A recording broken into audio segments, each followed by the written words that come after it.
Assalamualaikum warahmatullahi wabarakatuh.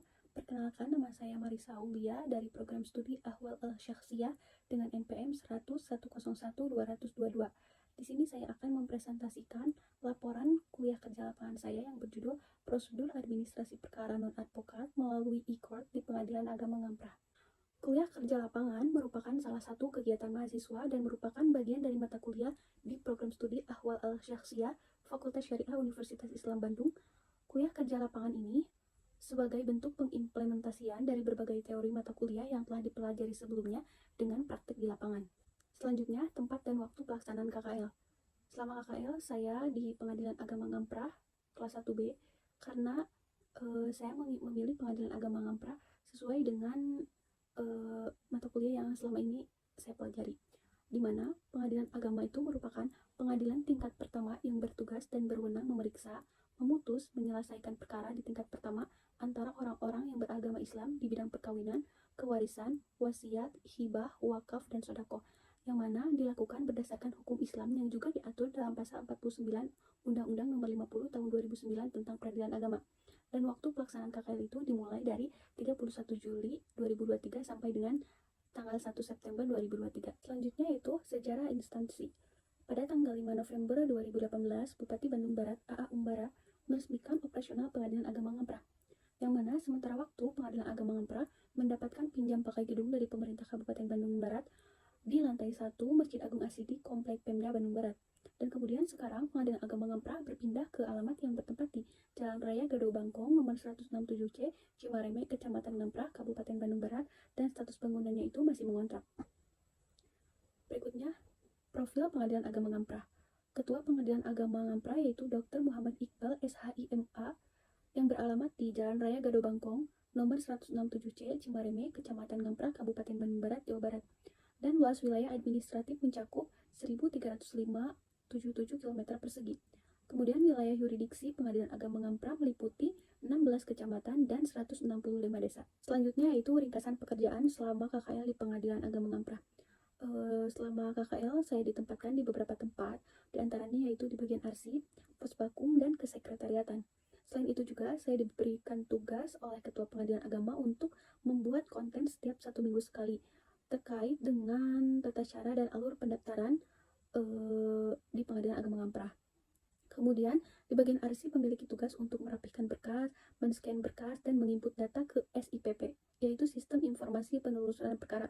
Dan selanjutnya di bagian posbakum atau pos bantuan hukum memiliki tugas untuk menginput data gugatan yang telah dibuat manual, kemudian didaftarkan ke website gugatan mandiri dengan memasukkan data-data para pihak, baik tergugat maupun penggugat, baik pemohon ataupun termohon.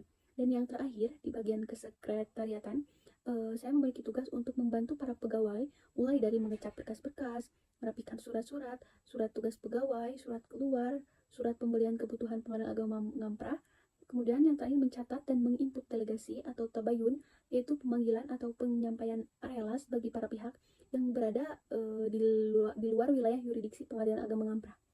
Selanjutnya, selama KKL di Pengadilan Agama Ngamprah, saya tertarik untuk membahas tentang prosedur administrasi perkara non-advokat melalui elektronik atau e-court, yang mana berdasarkan Perma nomor 3 tahun 2018 yang telah disempurnakan dengan Perma nomor 1 tahun 2019, selain pengguna terdaftar yaitu advokat, pendaftaran perkara melalui e-court juga dapat dilakukan oleh pengguna lain atau disebut non-advokat.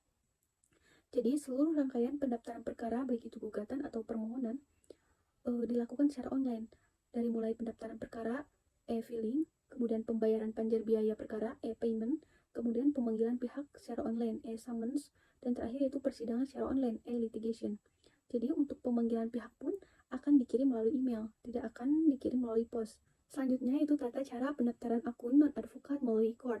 Jadi sebelum para pihak mendaftarkan perkara, pihak itu harus membuat akun dengan datang ke Pengadilan Agama ke meja layanan e-court untuk mendaftarkan akun dengan membawa persyaratan untuk mendaftar.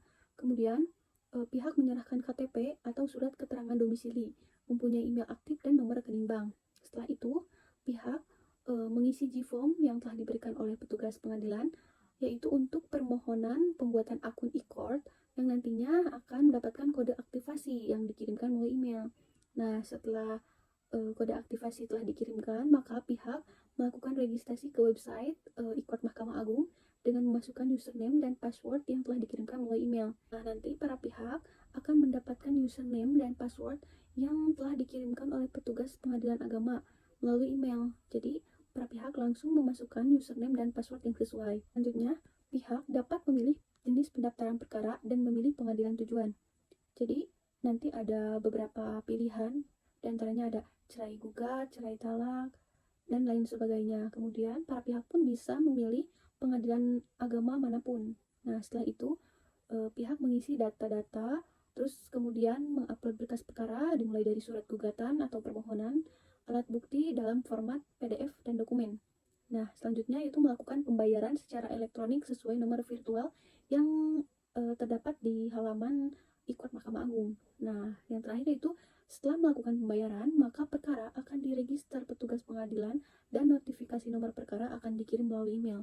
Dan selanjutnya, panggilan sidang pun akan dikirimkan melalui email. Terkait prosedur di Pengadilan Agama Ngamprah, para pihak yang mendaftarkan perkaranya secara e-court untuk persidangan pertama itu dilakukan dengan tatap muka langsung di pengadilan.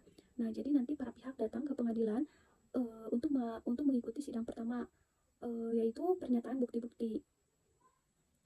Sedangkan untuk sidang jawaban duplik, replik, dan jawaban kesimpulan itu bisa melalui litigasi atau persidangan secara online. Sekian yang bisa saya sampaikan. Mohon maaf bila ada kesalahan. Saya Marisa Aulia dari Program Studi Ahwal Al-Syakhsiyah dengan NPM 1010222 dengan judul seminar Prosedur Administrasi Perkara Non-Advokat melalui e-court di Pengadilan Agama Ngamprah. Wassalamualaikum warahmatullahi wabarakatuh.